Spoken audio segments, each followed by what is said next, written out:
Welcome to Dimensions in Chumash by Rabbi Immanuel Bernstein, part of our collective Journeys in Torah. Welcome to Dimensions in Chumash. I'm Steve Geller. I think many of us are a little unsure about the true nature and differences between the concepts of pshat and drush. Most of us have probably had the urge to come up with our own drush, well, some of us with the added Yetzer Hara of wanting to call it pshat. But Rabbi Bernstein is going to give us a look under the hood at these two concepts, and the result will be another work of Torah art. The Gemara in Tainus records the following exchange between two sages, Rav Yitzchak and Rav Nachman. Rav Yitzchak said to Rav Nachman, "Thus said Rav Yochanan, Yaakov our father never died."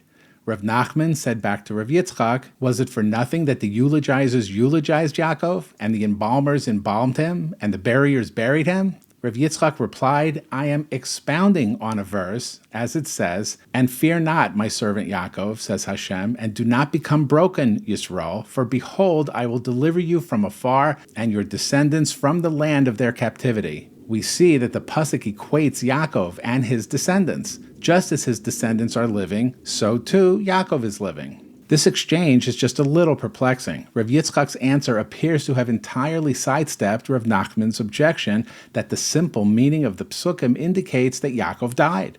Rav Tzadok HaKohen of Lublin explains the matter by taking us behind the curtain into the powerful interpretation methods of pshat and drush. These are not simply two ways of deriving messages from the pasuk. Actually, they often represent two different types of messages that reflect two entirely different concepts. Pshat represents that which is openly stated and clearly visible to the reader, but pshat also reflects the situation as would be visible to the reader. On the other hand, just as drush involves looking beneath the surface of the Torah's words, so too the message it communicates reflects aspects of that situation which are hidden and not readily apparent. So in our case, when Rav Nachman challenged the teaching that Yaakov our father never died from the fact that he was embalmed, eulogized, and buried, Rav Yitzchak responded by saying, "Mikra ani doresh." I am expounding on the pasuk. And with this, he's telling us that the point he was making was not the obvious one to the casual reader, the pshat reading of the pasuk. Instead, Rav Yitzchak was referring to the deeper, more hidden concept where Yaakov, although physically dead, lives on in his descendants. This fundamental idea is actually discussed in earlier sources in the Torah's description of Paro's daughter going to wash in the Nile, where she would meet baby Moshe, who had been set sailing there by his mother. The daughter of Paro came down to bathe in the Nile, v'naraseha holchos al yad hayar, while her maidens walked along the Nile. Commenting on this pasuk, Rashi cites the following midrash. Our sages expounded here the word going, or walking, as an expression of death. They were going to die. They were going to die because they protested her taking the child. The Maral explains here that the Midrash doesn't imply that these maidens dropped dead at the side of the Nile when they protested. Rather, it means that they were unable to prevent Paro's daughter from taking the child. And this lack of ability was the result of their strength being withheld from them by Hashem. Lack of strength is an aspect of death, and it's precisely this that the Midrash meant when it said they died. Their previous connection with life in the higher realms was gone. The Maharal's words confirm Rav Tzadok's principle that a lesson learned through the medium of drush reflects a deeper or higher reality beyond that which is readily visible to the more casual observer. This idea regarding pshat and drush also relates to the Midrash's positions on people's words in the Torah. In the beginning of Parshas Vayigash, when Yehuda approaches Yosef to plead for Binyamin's freedom, he prefaces it by saying, "Ki chamocha kaparo," you who are equal to Paro. Commenting on these words, Rashi actually cites 4 interpretations, starting with the pshat, and from there proceeding to drush. You are as important in my eyes as the king. Well, this is the pshat meaning. The midrashic meaning is, your end will be afflicted with leprosy just as the earlier Paro was afflicted on account of my great-grandmother Sarah. An alternative explanation, just as Paro decrees and does not fulfill, promises and does not act, so do you. And another alternative explanation, if you antagonize me, I will kill you and your master. But watch this closely. Not only do the midrashic explanations of our pasuk seem to differ from the pshat meaning, but they contradict it. Rashi's pshat says that Yehuda's words meant to convey his respect for Yosef. You are as important as the king. But how can the drush then say, in fact, they meant criticism and extreme threats? Rav Yaakov Kamenetsky explains here, too, the pshat and drush interpretations reflect the overt meaning and the implicit messages within Yehuda's words. The plain, most visible layer was certainly one that expressed respect, and that's pshat.